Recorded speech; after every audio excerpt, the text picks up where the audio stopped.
Hey guys, quick word to tell you about our friends from Mend. Hello, everybody, and welcome to another edition of the Knicks Film School Pregame Show. My name is Andrew Claudio, a.k.a. GMAC.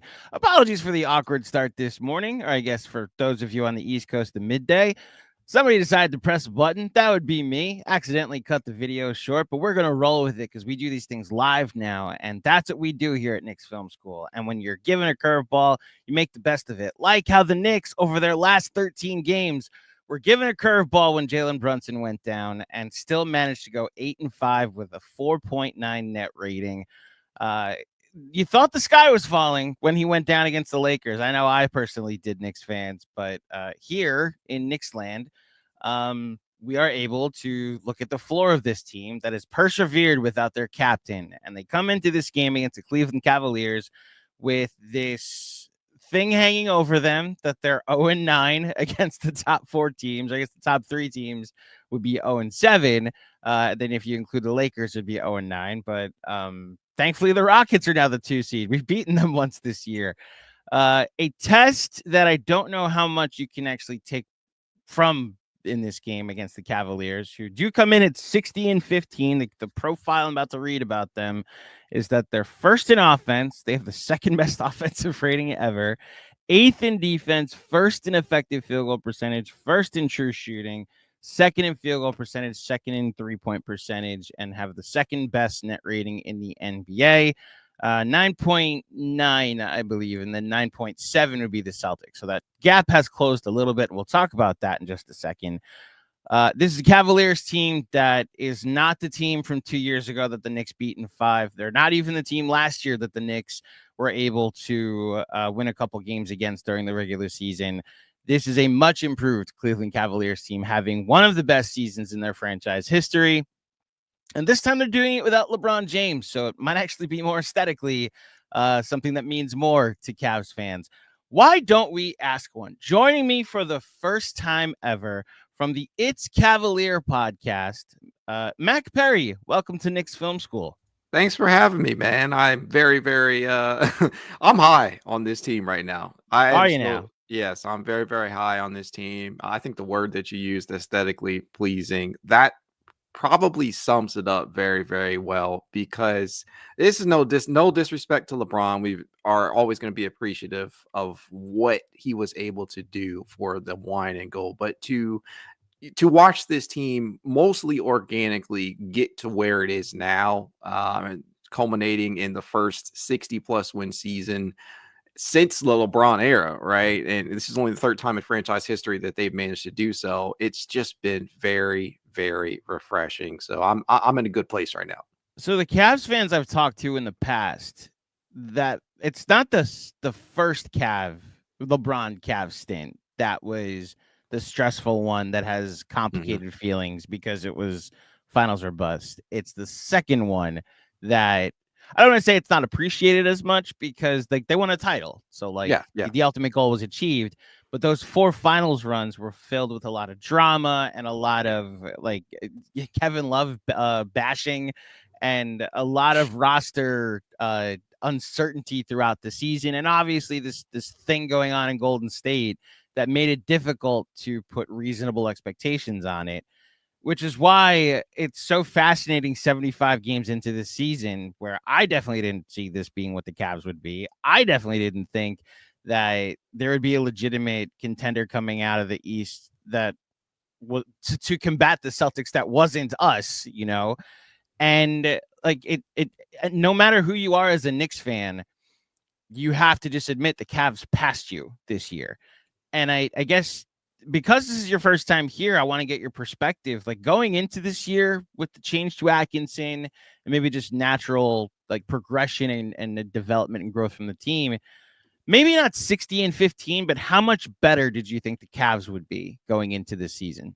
So it's funny because, you look at the way that the year ended. A lot of people, if you ask them around town, the vibes were just at an all-time low, it felt, right? Because the way in which the season played out last year, you had the 7-game series against Orlando that really took everything they had. And then you went into the second round, no one basically that you probably weren't going to win that series going up against the eventual champion Boston Celtics.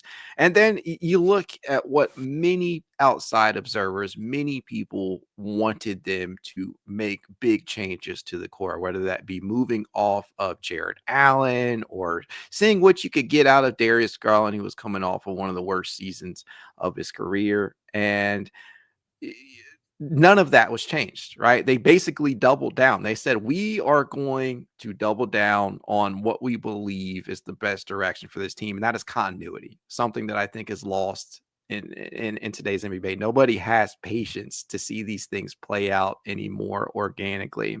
And I think that after the hiring of Kenny Atkinson, I was thinking to myself, if they can figure out things offensively, which is by far, if you ask any Cavaliers fan, anybody who covers this team over the last 4 or 5 seasons, where their biggest issues lie, it was always going to be on the offensive end. We know what they are capable of defensively, but a lot of the things that needed figuring out were on the offensive end. The offense was way too predictable. It was slow paced, and it was heavily reliant upon heliocentric basketball centered around Donovan Mitchell and at other times Darius Garland, right? So you wanted Kenny Atkinson to bring some creativity to this offense. You wanted him to bring some ball movement, and that is essentially what has happened.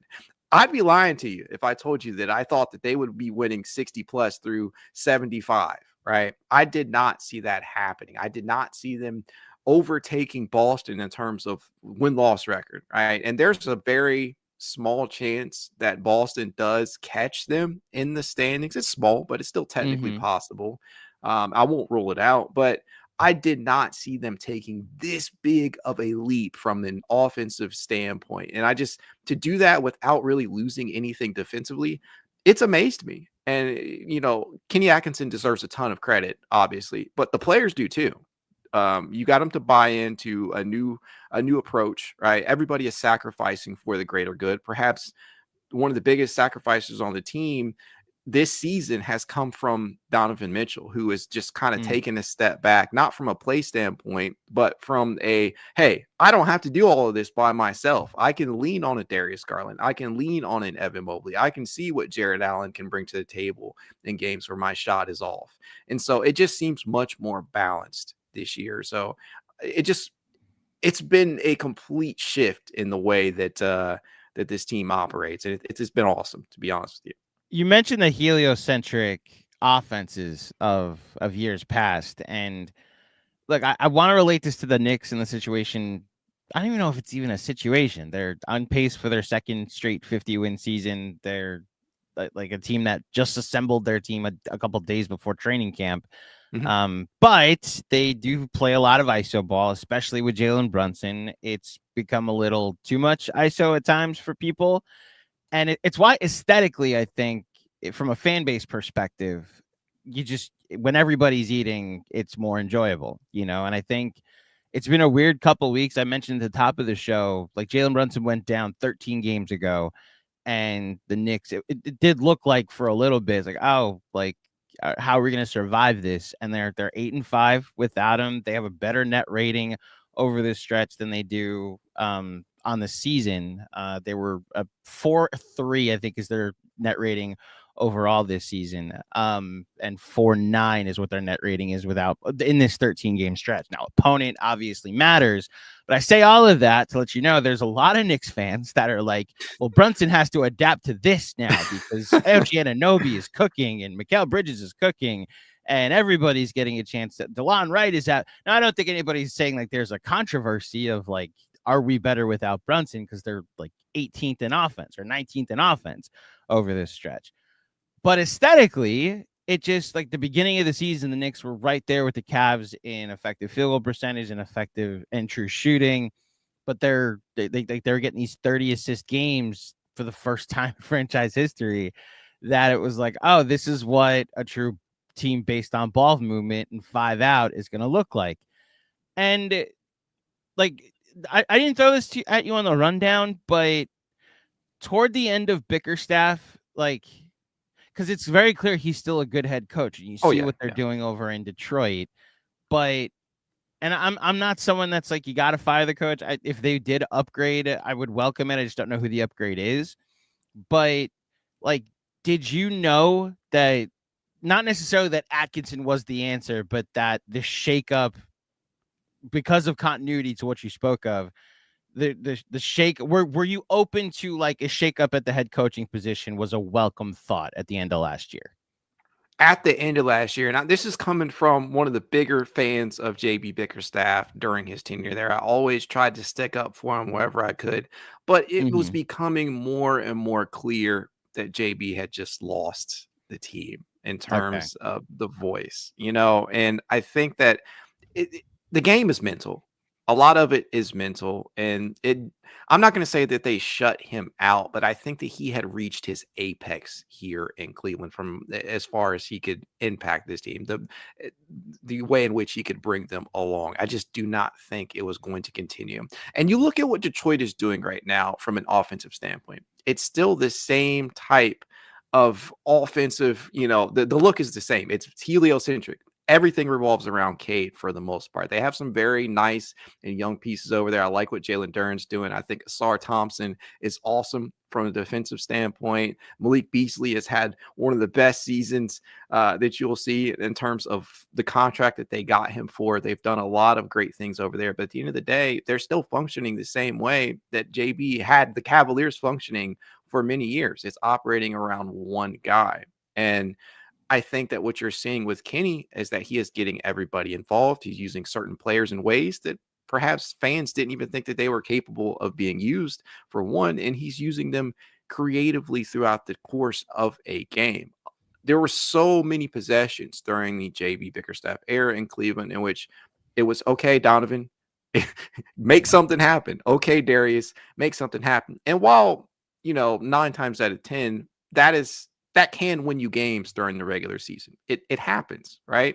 But when we start talking about title contention and winning playoff series and things of that nature, when teams are going to do whatever it takes to take that star player out of it and force these ancillary pieces and supporting cast to step up, that's when you really can see the difference between the types of offenses that are being run. So to answer your question, I know it's a long-winded response, but to answer your question, I was okay with the shakeup at the end, especially considering who was being brought in. And there were a lot of names that were mentioned, but Kenny, he's always been a guy that's kind of stuck out to me. I looked at what he did during his Brooklyn days and being able to sit and learn with Steve Kerr, prior to coming over to Cleveland and coaching over there. And, during the Olympics, there are a lot of aspects from an offensive standpoint that he was bringing to the table that I was more than willing to see how it would work with Cleveland, because the talent was always there. That was the one thing that I always knew. Like, never wanted a big shakeup in terms of the core four, but I just wanted to see a new basketball mind come in there and see what he could make of it. And that's exactly what Kenny Atkinson has done. I've got it clocked at 13:35. The first mention of core four here on this podcast. Every Cavs pod I've ever done, the core four. And look, it's complicated because here in New York, I will speak on behalf of the Yankee fans watching, even though I'm not one. The core four is known as something a little different. Derek Jeter, Jorge Posada, Andy Pettitte, and Mariano Rivera is the core four in our world. But look, the core four sticking together, I was surprised that it happened during the offseason, and not to bring back offseason conversations, but obviously there was some Shams reporting that it was going to shake up. But to your point about continuity, and it's why I'm leaning, I mentioned this yesterday, I'm so much leaning toward run it back as a Knicks fan. Like, give them an offseason, give them a transaction cycle, let them build out their rotation. Who knows what happens in this weird second apron and restrictive salary cap era that might force teams to not be as aggressive and make the Knicks be a little more opportunistic. But it's why I've admired what the Cavs have built this year. Like, they can go 10 deep. Look, at the beginning of the year when the Knicks were struggling without Mitchell Robinson, and I can't believe I'm saying this, but struggling without Precious Achiuwa, getting a lot of injury luck, but playing a lot of their starters' minutes. And then I'm staring at the Cavs, and nobody's playing more than 30 a game, and they're going 10, 11 deep, and Ty Jerome is closing games. And it's been one of the more impressive regular seasons I've ever seen, which leads to the question: are you able to enjoy this regular season accomplishment, or have the postseason expectations set in? They're 2-2 against Boston. You mentioned that you're not going to rule out that they can be caught by Boston. I know. Yeah, mathematically possible. So yep. It's a 4-game deficit, and the Cavs have 2 with the Knicks and 2 with the Pacers, and I believe the Bulls are in there too. Mm-hmm. And so the way I see it, Boston would have to go 6-1 the rest of the way. The Cavs would have to go 2-5. I'm not going to say a team that's lost 15 times all year is now going to lose 5 of their last 7, but that's the reasonable way it could happen. The Knicks suddenly decide they're going to beat one of the top 3 teams twice, even though they haven't done it yet this year. But point is, they've not only passed Boston, but they've beaten Boston twice this year, including a game in Boston. Have, for you, and I guess also for the fan base, have the playoff expectations started to overwhelm or just overtake the enjoyment of the regular season? Or are you still in the moment like, damn, this is one of the better regular seasons ever, and they did it without LeBron, so it means a little bit more? Like, how do you feel there?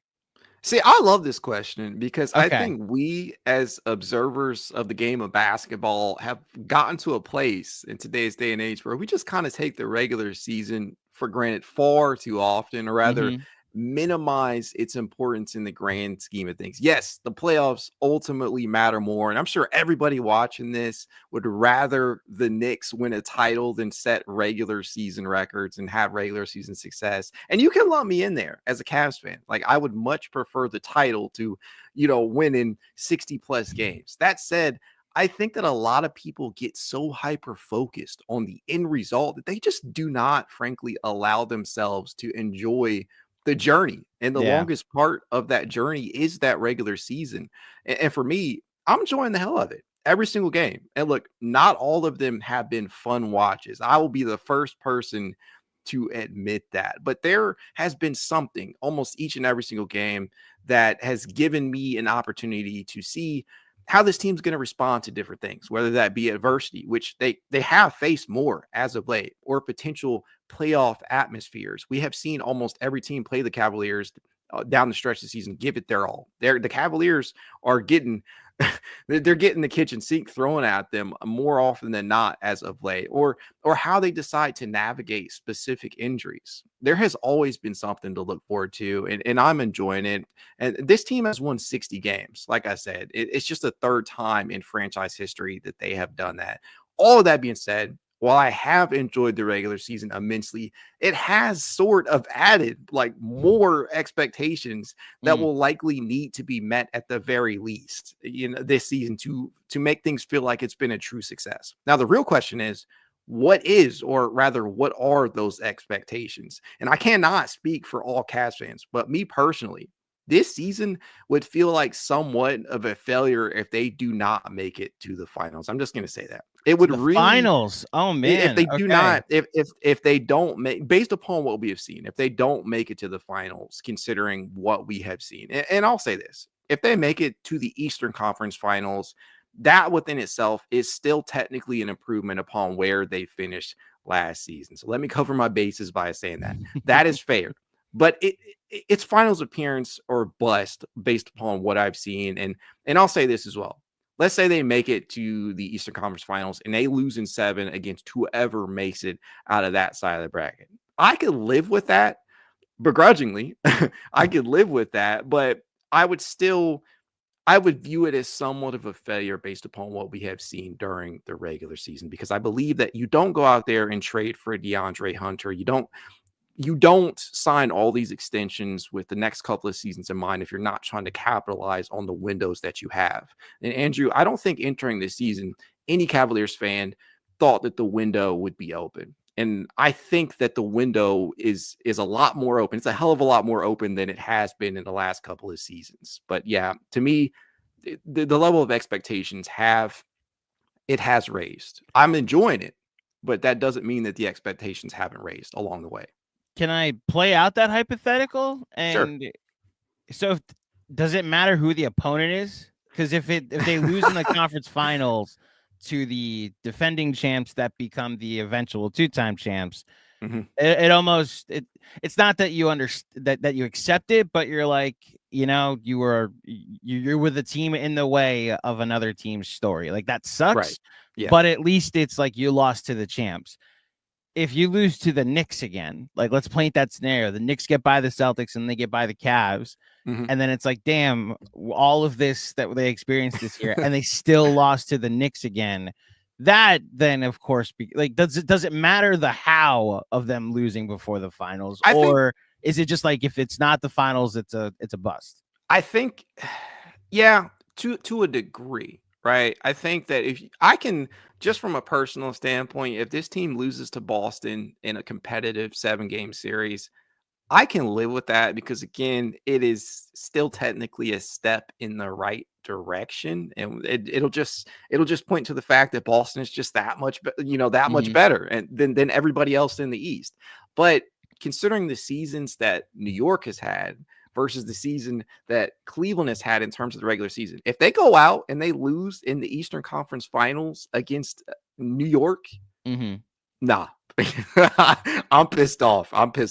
Listen, I will be totally honest with you, and it's not coming from me, but there is a movement in Knicks land of like, should we have tanked to drop to 4 so we could play the Cavs? And I do think there's a lot of memories of 2 years ago where Mitchell Robinson was a monster on the boards, and like Josh Hart, the gravity of Mitchell Robinson creating the opportunities for the Knicks to just win the possession battle. Jared Allen's comments about the lights being too bright, I think, have also kind of stuck with him, which I think, look, they will always be there. They will always be there. Unfortunately, they're just going to have to overcome it. Like the way you get rid of that is you win. And then that becomes the thing people remember. It's also, in my mind, it's two different teams.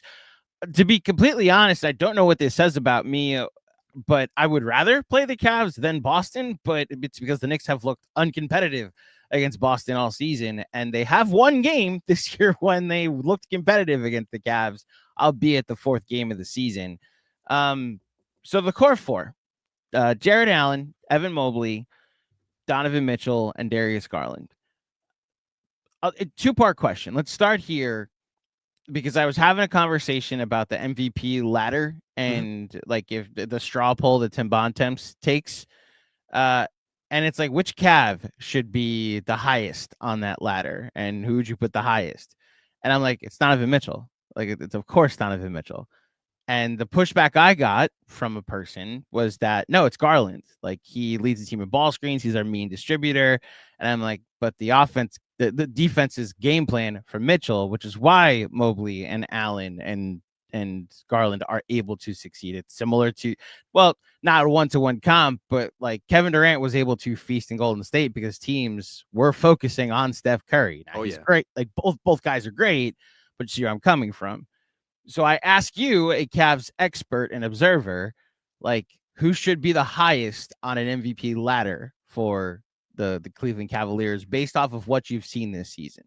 I think it is still Donovan Mitchell. I think you can make a really, really solid case for Darius Garland, considering how well the team tends to play when he is playing well. And to be honest with you, Andrew, there have been many games, much like there have been during the entire DG Donovan Mitchell era, in which one of them is on and the other is off. There hasn't always been a game in which they've both been on at the same time. But I think that Donovan's ability to kind of mold into whatever Cleveland needs him to be at that time, it really impacts the Cavs in ways that many of the other players, including Garland on the roster, just, they can't get to that level of impact, right? You can throw Evan Mobley in this conversation as well for his impact on the defensive side of the basketball, how much his absence is felt whenever he's not out there. But Donovan Mitchell, his ability to adapt into whatever the Cavs need him to be, I think that, to me, is what matters the most in terms of MVP talks, right? Let's take into consideration when his shot is not falling, he is able to quickly pivot and become a high level playmaker. We have seen that as of late from him. I'm not sure how many Cavs games you've watched as of late, but Mitchell has completely turned it on as a playmaker. And we saw this out of him last year in the games that Garland missed when he just kind of turned into point spider out there. We know that he is point guard by position, if you want to label him as such, but he plays a lot of his minutes at the 2 as well. But Donovan's ability to kind of become whatever they need him to be, to me, that is what matters most. So the second part of this question more goes to the fifth person on the court. And like you could go to lineup data and just go by the raw numbers, but what do you think is the Cavs' best lineup, core 4 plus whomever? Is it Strus? Is it DeAndre Hunter? Shout out Dean Wade. He's got a bit of a history here in New York. I now have to give the context. So when the Knicks played the Cavs a couple years ago, shout out to Fred Katz of The Athletic. We do a draft every time the Knicks have a playoff series where one of our hosts, John Macri and Fred, they do a draft of the most important players in the series. And they go back and forth like pickup. And he picked Dean Wade over RJ Barrett. Now, I don't have to tell you what RJ Barrett then went and did in that series, specifically games 3 and 4. Oh, it was brutal. Yeah, so he hit shots consistently for the first time all year. We welcomed it, but from then on, Dean Wade has been synonymous with the guy that Fred took over RJ Barrett. Now, the rest of there's obviously a movement now that's like, oh, Dean Wade's actually pretty valuable as a fifth option, especially on the defensive end. So I add all that context to ask, who's the fifth guy that you like the best with the core 4? I hate to say it, but it is Dean Wade. Dean Wade, he's back, folks. Here's the thing, right? Let me preface it by saying this. The acquisition of DeAndre Hunter makes things a lot more complicated than that, because when you look at it, the Cavaliers do not have a true third big, right? They have Evan Mobley, they have Jared Allen, and they are reliant upon the duo of Dean Wade and DeAndre Hunter to fill the gaps as the third big, as those two effectively function as that. Without Dean Wade manning the backup 4 minutes, without him doing that, the Cavaliers would be in a very, very bad place. You can throw DeAndre Hunter in there as well, as both of those two have kind of been interchangeable in that aspect. So it's very hard at times to pull Dean Wade out of that role and put him in the starter's role, where he can also be very, very valuable as your fifth option because of what he brings to the table from a defensive standpoint. He's actually been an underrated rebounder this year, averaging a career high in boards, gets a lot of tip outs on the offensive glass, that guy does. And his confidence can be come and go in terms of that 3-point shot. But when he is making that shot, he's been a very valuable contributor as a starter. I think that 5-man lineup is one of the best that the Cavaliers can present out there. If we're talking more so in terms of like, okay, if I'm rolling into a playoff series, what is the starting 5 or what's the closing 5? I think Dean Wade is definitely in that discussion. I think the other has got to be DeAndre, but I'm going to leave that to Kenny Atkinson to figure out how he's going to structure things, because to me, I am more so interested in the minutes distribution, right? The times in which these guys are playing, and ultimately who is going to be in that closing lineup. We've seen Dean close a lot of games. We've seen DeAndre close more and more games. Hell, we've seen Strus close some games as of late. And Strus is a guy that people often kind of count out of this conversation, but the net ratings really on the season as a whole really paint a good picture of what he brings to the table in terms of the positive outcomes. So to me, I think you have to, if you're going to put a 5-man unit out there against a Boston, against a New York, you really have to consider Dean Wade. So for those wondering, shout out to Clean the Glass for the following stats. The core 4 plus Max Strus is plus 11 in 465 possessions. Plus Dwayne Wade. Wow. Dean Wade. That would be I know once a Cav, always a Cav, but prime Dwayne Wade would absolutely make the Cavs pretty good. In 421 possessions with Dean Wade, it's plus 5.1. Mm-hmm. Old friend Isaac Okoro, plus 5.3. It's good with him. He's got his own problems that make things kind of difficult in a playoff setting as well. the Knicks exploited those problems a couple of years ago, just kind of leaving them open, which is what I expect teams to do to Josh Hart in this upcoming playoffs. And then DeAndre Hunter, you mentioned in the 56 possessions that he's played with the core for a plus 32. So a small sample size, but early returns are looking pretty good. So you mentioned Ty Jerome. You mentioned we've talked a lot about some different guys throughout this conversation. Let's talk about awards real quick. So I'm going to ask you to only pick one award that you're like, if the Cavs are going to win one award this year, I want it to be this one. Is it Coach of the Year for Kenny Atkinson? Is it Sixth Man of the Year for Ty Jerome? Is it Most Improved Player for Ty Jerome? Is it Defensive Player of the Year for Evan Mobley? Is it as simple as Donovan or a Cav make it to top 5 in MVP? Is it 3 Cavs making it on All NBA? I'm going to give you the floor. I gave you a bunch of options. What's the one award you're like, damn it, the Cavs better win this? That's a tough one, but I'm going to make it easy. It's got to be Evan Mobley, right? I'd love to see Ty Jerome get Sixth Man of the Year or Most Improved Player. Evan Mobley is technically in that discussion for Most Improved Player this year. He won't get it, but if there is anybody that I want to see winning an award this year, it's got to be Evan Mobley. I just think that he's earned it. And don't get me wrong, there are some very, very deserving candidates this season for Defensive Player of the Years. Draymond Green, much to my disgust, is making a push as of late. I hate to say that. I hate to speak those words, but it is the reality. There's a lot of metrics that point to him being right up there, if not, being one of the favorites. Jaren Jackson Jr. still technically has a case. Dyson Daniels certainly has a case after becoming the first player since Chris Paul back in 2009 to go over the 200 plus steals mark, which is phenomenal in its own right. Lou Dort's been phenomenal on the defensive end, and SGA is even in the odds as we speak right now in the top 5, but it would mean ultimately more than any other award that could be given out this year, whether that be Coach of the Year, MVP, all NBA nods, all defensive teams, Most Improved Player, all that.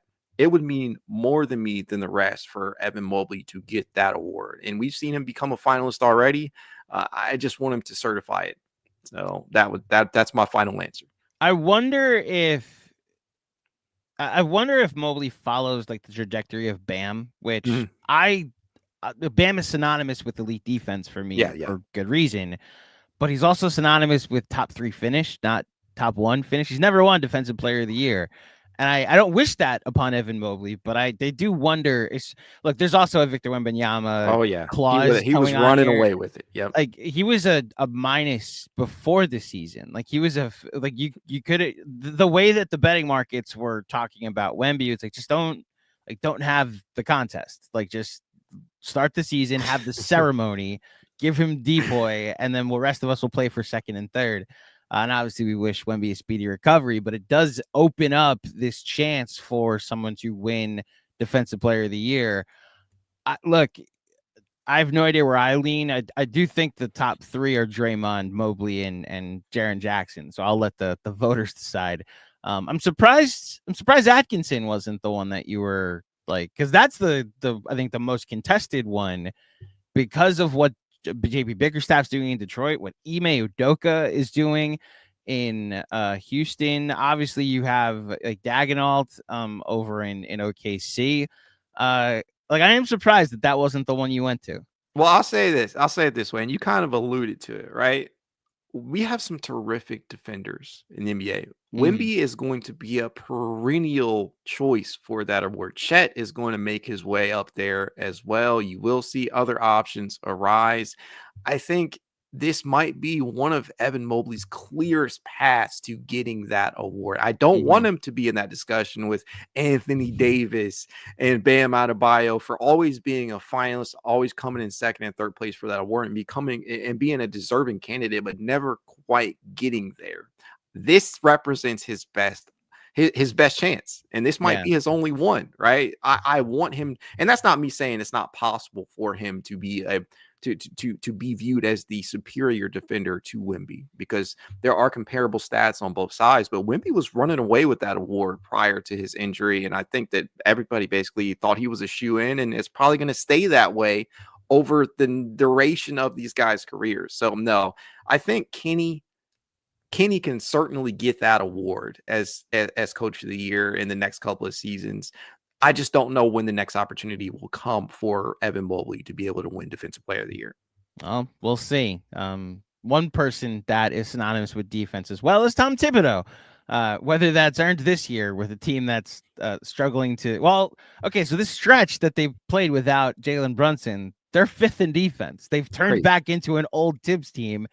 Funny what taking one poor defender off the floor will do. And honestly, like this stretch is as frustrated as I've been with Tibbs for a majority of this season, it's helped me reappreciate what kind of floor he brings to your team and to your roster, where Jalen Brunson goes down and you improve your record after that stretch. Can I ask you a question? Please, this is the part of the show where I turn the show over to my guest and ask, do you have any Knicks questions? So yeah. What has frustrated you the most about Tom Thibodeau this year? It's twofold. So I adore Josh Hart. If I don't get Knicks jerseys anymore, part of the content creator world. Especially since we have great merch here at Knicks Film School. Check it out at knicksfilmschool.com. But if I were to get a jersey and it wasn't Jalen Brunson, it would be Josh Hart. Like the energy, the toughness and tenacity that he's brought, especially to playoff games. The guy, I don't have to tell you this, is a playoff hero for some of the big shots that he's hit in Knicks playoff history. And Tibbs believes that too. And as a self-proclaimed master of the boards in college, Tibbs loves rebounding and rim protection. And Josh Hart, as a 6'4" guard, might be the best with Russ now past his prime. Josh Hart might be the best rebounding guard in the sport. 9 triple-doubles this year, averaging 8 a game. He leans so heavy on that rebounding that Josh Hart then finds himself in situations that because he's not the greatest shooter and he's not a willing shooter at times, that they just can't play 5 out. Like, can't play a true 5 out. They play with the spacing of a 5 out, but teams are just ignoring Josh Hart. And you have a 40% 3-point shooter in Deuce McBride, where I'm not saying Josh Hart shouldn't start. I'm saying I need more than 85 or whatever, 100 so possessions where you're not going to a true 5 out. It's either Josh Hart's on the floor or Precious Achiuwa is on the floor, or my goodness, both of them are on the floor. And that has just been frustrating that he hasn't optimized the team to give us the fully highest ceiling possible in that sense. So it's the uses of Josh Hart that's like, you turned me against Josh Hart. I hate that they've done that. And then the other one I just mentioned, Precious Achiuwa, when the Knicks lost OG Anunoby for 3 weeks, I was like, all right, Deuce, step into the starting 5. We'll be a little small. Who cares? The net, like if you go to Clean the Glass and look at where there's a drop off for all the lineups suddenly become bright orange, it coincides with Deuce McBride suddenly being there. And Tibbs just has not played him enough. And during that stretch where OG Anunoby was down, Precious Achiuwa was starting at the 4. And like, he leaned, I need a big guy. And he's always leaned on the bigger player rather than the better player. And I think some of those tendencies and philosophical beliefs that he have, which I appreciate, I do respect, I think it's put too much of a ceiling on this team this year. The last 3 weeks without Brunson, I very much appreciated the floor he continues to create with this team. This is a team that's never going to fall too far down. I do wonder about the ceiling sometimes. I do believe he's earned the right to show me something in the playoffs. Give me a competitive series against Boston, and I'll say run it back. Maybe they go get a 2 guard that you'll believe in to play more than Deuce McBride. But yeah, it's really those 2 big things. The implementing of just not giving me a true 5 out. I thought when we got Cat, we were going to play 5 out, and teams are just putting a guard or a wing on Cat and putting their center on Josh Hart, which turns Cat into a spacer in crunch time, So it's been very frustrating on that end, at least. One of the things that you hear a lot of times from the outside looking in is the heavy minutes of the starters associated with Tom, right? We got Mikal Bridges leading the entire NBA, if I'm not mistaken, right now in minutes, I think. And Miles run, according to Chris Herring. Yeah. Yeah. Josh Hart is up there too. They're both at 37.6, if I'm not mistaken. How sustainable do you think that type of run is come the postseason, where guys are already going to be receiving elevated minutes. So it's a two-part question, or a Sure. two-part answer, I should say. Sure. When it was December and they were playing the Wizards and a lot of bad teams, like the Knicks went on a 9-game winning streak in December. And over that stretch, like Brunson was playing entire second halves and they were like fighting tooth and nail with like an injury. Like Landry Shamet was injured. He popped his shoulder in the preseason. And I know I'm saying Landry Shamet was injured as like oh no, but when you do the trades that the Knicks made, they were very shorthanded. Mitchell Robinson didn't come back until early March.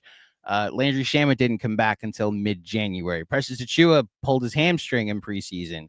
So they were basically like, we're going to lean heavy on the starters for the first 2 months, get to play-in week, take those, like you get like a week and a half off basically if you don't make, not play-in week, IST week, the NBA Cup week. And his philosophy was just, we're going to max now, and then when I get my depth, I will lean on it. So I did think that was nuts when we were fighting tooth and nail to beat the Wizards and the likes, but I also see they're about to win 50 games. So you hope that a stretch they could have gone 500 in it, maybe they'd be fighting it out with the Bucks and the Pacers and the Pistons. Now they're ahead of them and they can kind of coast into the 3 seed. As far as the minutes from the wings, so you brought up Josh Hart and Mikal Bridges, and I believe Anunoby is top 6. Yeah, as he's well. up there. So Maxey passed him. So Maxey's now number 1 in minutes played. So Mikal Bridges is 2, Josh Hart's 3, and Anunoby's 6. I don't believe the Knicks have anybody else in the top 10. So there are 2 other teams in there with at least 2 players in the top 10. And it's Denver. Like Jokic played the entire second half and then 2 overtimes last night, and nobody said anything. Now, like he's awesome, so nobody like mentions it, and he just like doesn't get hurt, I guess. But no one mentions Jokic's minutes, and no one mentions that Jamal Murray is also top 10. And those are the 2 best players on the team. Then you go to Phoenix, and Kevin Durant and Devin Booker are right there in the top 10 in minutes as well. And nobody says anything about the fact that they have their 2 best guys, one of which is 3 years removed from a popped Achilles and always ends up with ankle injuries. And he's top 6 in minutes. And what Tom, I think, has done a good job is like the wings will play more. These 3 guys will play more. Brunson and Cat, I'm going to manage at about 35 minutes because I'm saving them for the playoffs. And I think that's the context that I think is necessary to the Tom Thibodeau minutes discussion. Does it get nuts sometimes? Yes. Is he never like, did he wait too long to pivot to some guys on his bench? Absolutely. Tyler Kolek, when Brunson went down, should have been immediately inserted into the starting 5. Should we be playing 7-man rotations in December? No. I do think there is some context necessary that the 2 guys that matter the most, Brunson and Cat, aren't in the top 10. And the 3 wings, one of which Josh Hart would play 50 minutes a game if there were 50 minutes to play. And it's a context thing. The Bridges thing was fascinating that he said it. To bring more context to that, he was responding to a question about how good the bench has played lately. That he was like, yeah, I believe in our bench. Like I was saying, we should be playing the guys more. He wasn't like, I'm tired, I don't want to play.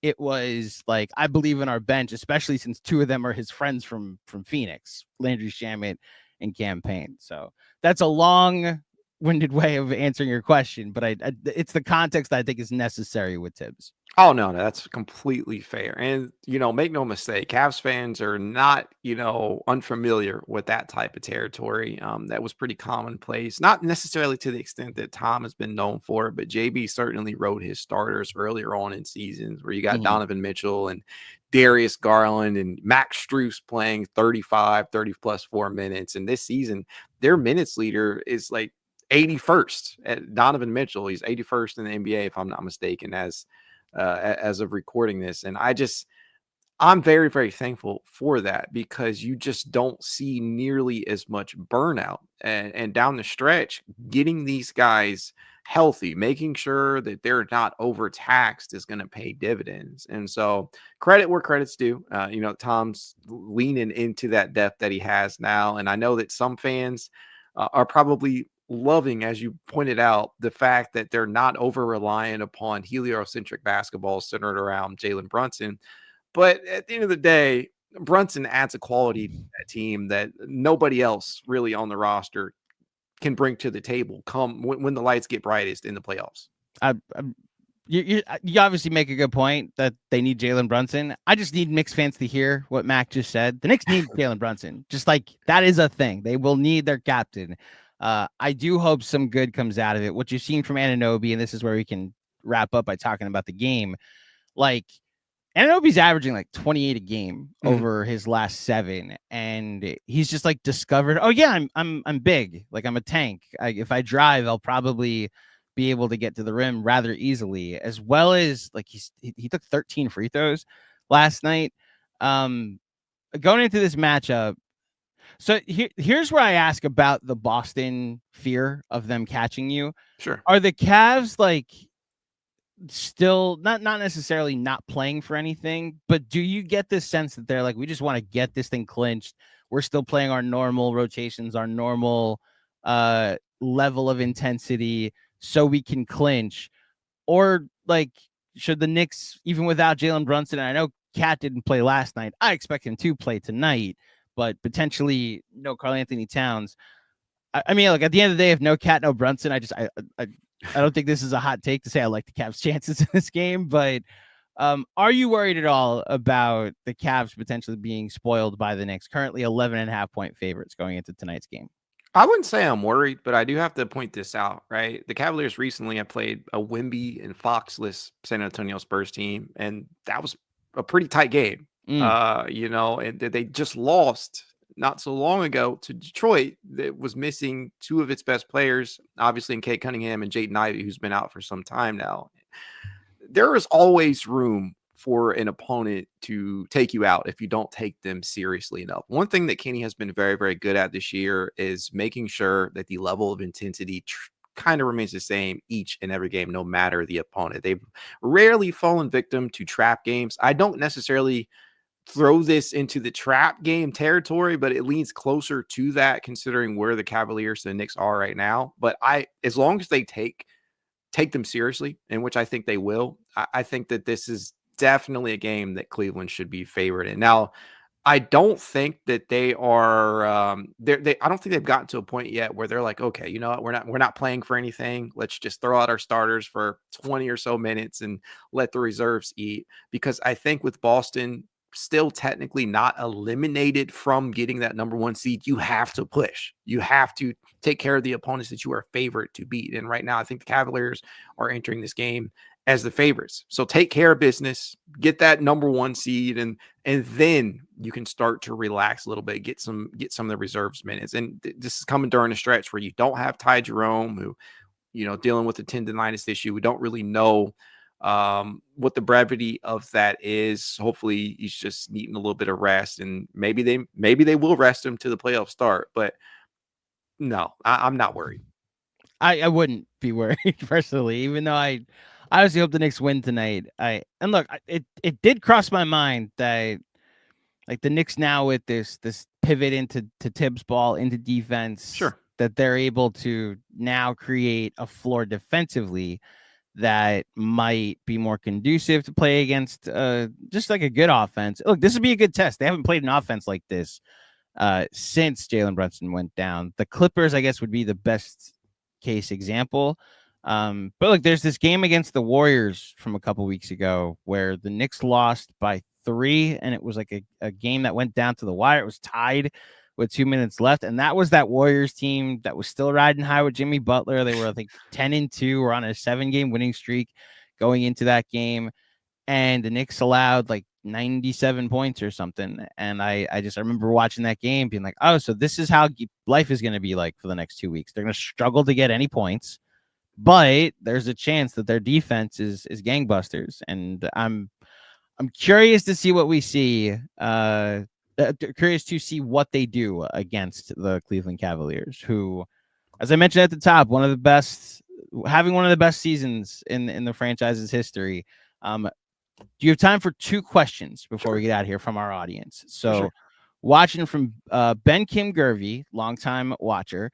Ben Kim Gervey says, "What questions did you have about the Cavs in October that the season answered, and which issues do you need addressed in the playoffs, if any, to feel confident versus most likely Eastern Conference opponents?"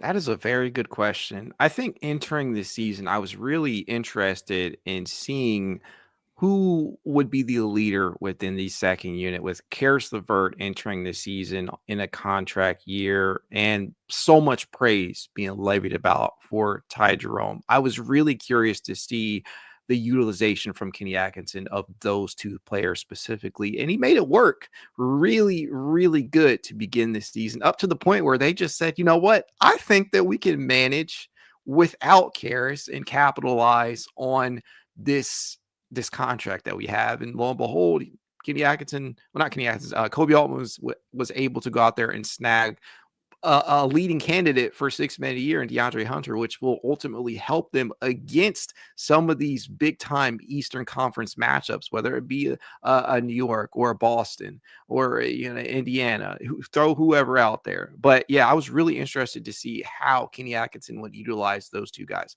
One of the things that has just been sitting right there all season was the utilization of Evan Mobley. What did we hear during the offseason from Kenny and company? We're going to put the ball in Evan Mobley's hands and let him operate. We're going to let him bring the ball up the floor. We're going to let him take more shots from 3-point range. He's done all of these things, right? Now, entering the season, I'm like, there's no way Evan's going to take 4 or 5 triples a game, and he's not doing that.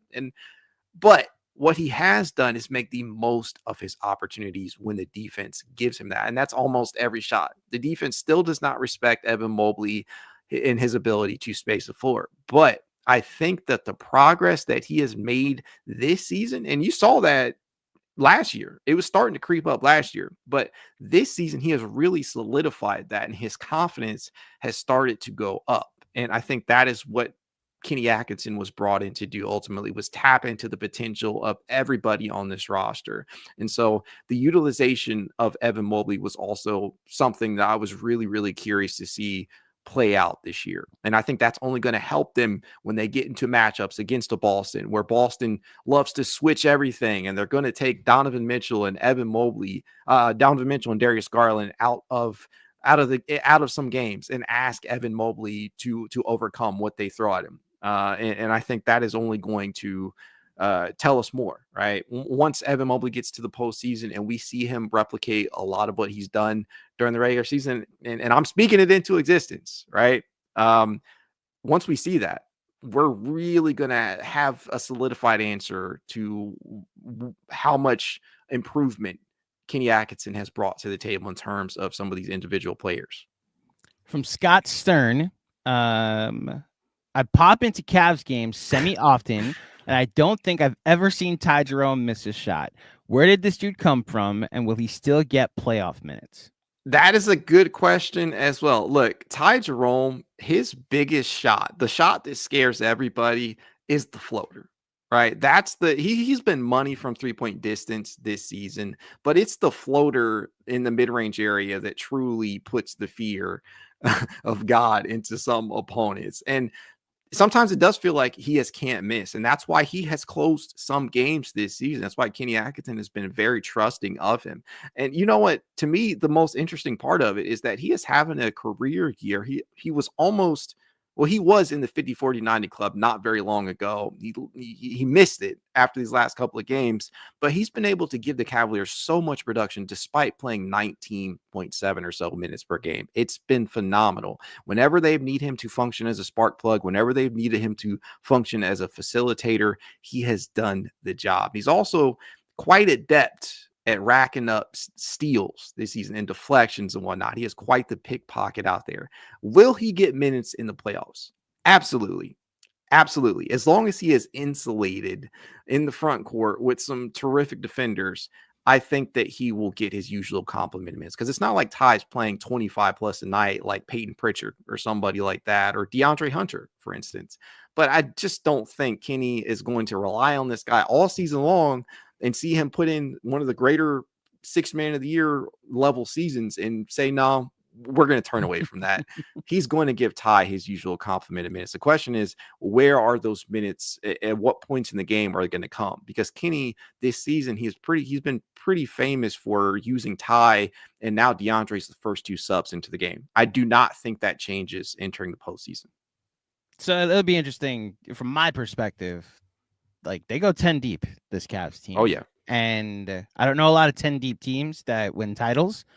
But this is a unique Cavs team. Like, at the Thunder go basically 11 deep. So it would be interesting if that's your finals and it's a styles make fights type of thing, So yeah, we'll see. Last question from Dirty Dancer. I want to see what Hart looks like on defense with proper minutes distribution. So I'm actually going to pivot this into a Josh Hart question. Sure. So is there an irrational fear of Josh Hart? And this is literally just from when I talk to Sixers fans, when I talk to Cavs fans.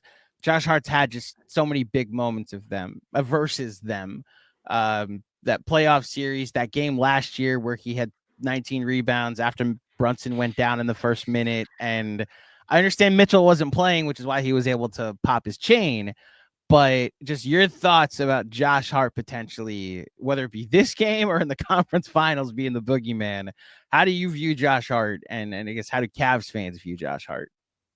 I give him a healthy dose of respect. Respect.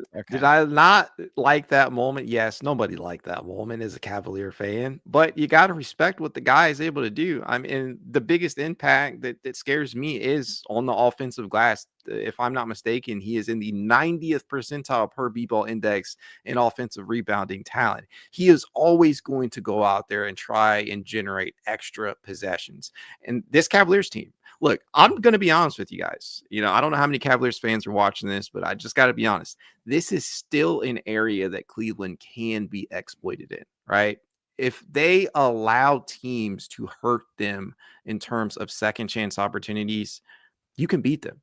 It is certainly something that has bitten the Cavaliers and the tail side time and time again over the years, and that has remained consistent this year. It's just not happening as frequently, but we have seen teams take advantage of that. We saw the Clippers do that not long ago, where Ivica Zubac put up a 2020 game where he's just rebounded everything in sight and generating so many additional possessions. And even if a team is not a great 3-point shooting team, even if a team is struggling from an offensive standpoint, the more and more possessions that you give them, the chances that they make and capitalize off of that, they're only going to go up. So yeah, Josh Hart, I have a healthy level of respect for it. It's interesting that that's still an Achilles heel, and the Knicks now don't have the team to exploit it. 2 years ago they did. Last year, my goodness, with Hartenstein doing what he was doing, with Hart doing what he was doing in the playoffs. That's honestly how they were able to beat the Sixers. It's just an extra 10, 11 possessions a game. It's why I'm interested to see. I don't think Tibbs would pull out those cards tonight. And look, I hate to say it, but not that I'm pessimistic about these playoffs. I don't expect the Knicks to see the Cavs in the conference finals, but should that matchup arise, I wonder if Tibbs would lean into some Josh Hart, Cat, Mitchell Robinson lineups. Mitch is still kind of a 20-minute player at this point, so it would be a short-lived thing. But would that be the formula to try and take advantage of that weakness? I guess we'll see. And to your point, the Celtics can't really exploit it either. So it's really just going to be matchup dependent. And is there even a team that could exploit them like that? If they play the Pacers? No. If they play the Pistons, not really. The Knicks of 2 years ago were one of the teams that were uniquely suited to expose that flaw in the Cavaliers' makeup. And and the roster is still largely the same. There's some key differences this time around, but the Cavaliers still don't have a true third big, right? They're relying upon Dean and DeAndre now to play the bulk of those power forward minutes. And I know we got to get out of here, but I'll just point this out for anybody in Cleveland that's watching. there is a heavy amount of minutes that is being played by those two. DeAndre, since coming over, has logged 73% of his minutes at the 4 since being acquired, while Wade has technically played the most center of his career this year at 13%, which is up from 5% last year per Cleaning the Glass, while also still logging 67% of his minutes at the 4. And they're still playing him at the 3, a bit as well. So these are two guys that are heavily dependent upon. Just one injury to this front court could leave them pretty thin. And I think New York 2 years ago was really well suited to expose that. This year, not so much. But I do think that specific players on that Knicks roster probably would see a minutes bump in a series, a potential series against Cleveland. And Mitchell Robinson and Josh Hart are definitely two guys that would be put in there to do that. Hard to bump Josh Hart's minutes anymore. Yeah. He's gonna be playing 40 plus. Right. Like, I hear you there. Now he's been Josh Hart, for as many frustrations as I've had this year with his optimization, but then also his lack of shooting. To the posters behind you, he's been our Iron Man for the majority of the past 3 years. Respect. Mac, this was great. Thank you so much for joining me on your first edition of your first trip to Knicks Film School. Before you get out of here, let the fine folks at home know where they can find you and the work that you do. First of all, thanks for having me. You guys can find me at itscavalier_pod on Twitter, TikTok, Instagram, YouTube, and more. It's just It's Cavalier Podcast over on YouTube. I typically try and record live after every game. I don't think I've missed a game this season. I intend that streak to continue into the playoffs, but we'll see. Awesome. Well, look, I do hope we meet again in the playoffs, but I also understand if this is a meetup that we do next season. I look forward to it. This was a lot of fun. Mac, thank you so much for joining me, and thank you to everybody for joining me for another edition of the Knicks Film School pregame show. If you dug it, please head over to iTunes, drop a 5-star rating and a review. I will be back potentially on Saturday for Knicks against the Hawks, but if not, stay tuned for when the next show will be. But until next time, thank you for listening. Thank you for watching. Enjoy the game tonight, and I will speak with you soon. Peace.